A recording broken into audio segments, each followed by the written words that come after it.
કેન્દ્રીય ગૃહમંત્રી અમિત શાહ આવતીકાલથી ગુજરાતના પ્રવાસે છે।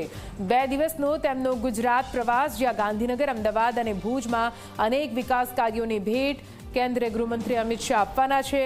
28મીએ કલોલના જેડવા ગામે તળાવ તેમજ લાઇબ્રેરીનું પણ લોકાર્પણ કરવાના છે। ખટરજમાં તળાવના બ્યુટિફિકેશન પ્રોજેક્ટનું કરશે ખાતમુહૂર્ત। કલોલના બોયન મોતીમાં પ્રાથમિક શાળાનું લોકાર્પણ કરશે। અમદાવાદના ચાંદખેડામાં સીબીએસઈના પ્રાદેશિક કાર્યાલયનું પણ કરશે ઉદ્ઘાટન।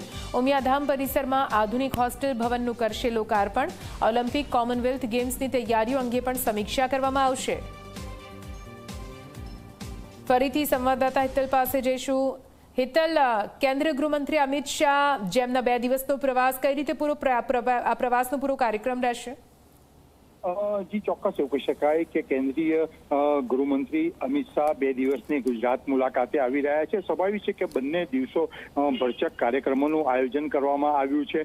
આવતીકાલથી તેઓનો પ્રવાસ શરૂ થાય છે, ત્યારે આવતીકાલે 10થી વધુ કાર્યક્રમો, જાહેર કાર્યક્રમો રાખવામાં આવ્યા છે, જેમાં કરોડો રૂપિયાના વિકાસના કામોનું લોકાર્પણ અને ખાતમુહૂર્ત કેન્દ્રીય મંત્રી અમિત શાહના હસ્તે કરવામાં આવશે।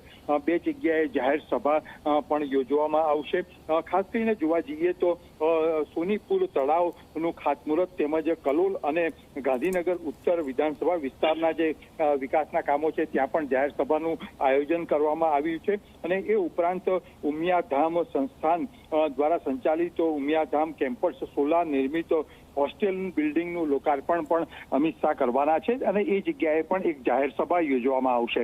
સ્વાભાવિક છે કે કોમનવેલ્થ માટે જ અત્યારે નાયબ મુખ્યમંત્રી વિદેશ પ્રવાસ છે, ત્યારે તેઓ આયા પછી આ બેઠકમાં શું થયું છે તેની વિગતો સાથે એક મહત્વની બેઠક કેન્દ્રીય ગૃહમંત્રી અમિત શાહ પણ આવતીકાલે યોજશે, અને એ બેઠકમાં પણ મહત્વના મુદ્દા આવશે। સ્વાભાવિક છે કે આવતીકાલ બેઠકમાં એક ખાનગી કાર્યક્રમ અંતર્ગત એવું કહી શકાય કે જે વાતનો ઉલ્લેખ સીધી રીતે નથી કરવામાં આવ્યો, પણ સાંજે 4 થી 5 વાગ્યા દરમિયાન તેઓ ભાજપના કમલમ કાર્યાલય પણ જશે, અને ત્યાં પણ રાજકીય બેઠક કરવાની હોવાની જાણકારી મળી રહી છે। જ્યારે બીજા દિવસે એટલે કે પરમ દિવસે તેઓ સીધી જ કચ્છ ભુજની મુલાકાતે જવાના છે, અને ત્યાં પણ અનેક કાર્યક્રમોમાં તેઓ હાજરી આપશે। જી બિલકુલ, આભાર પૂરી માહિતી માટે।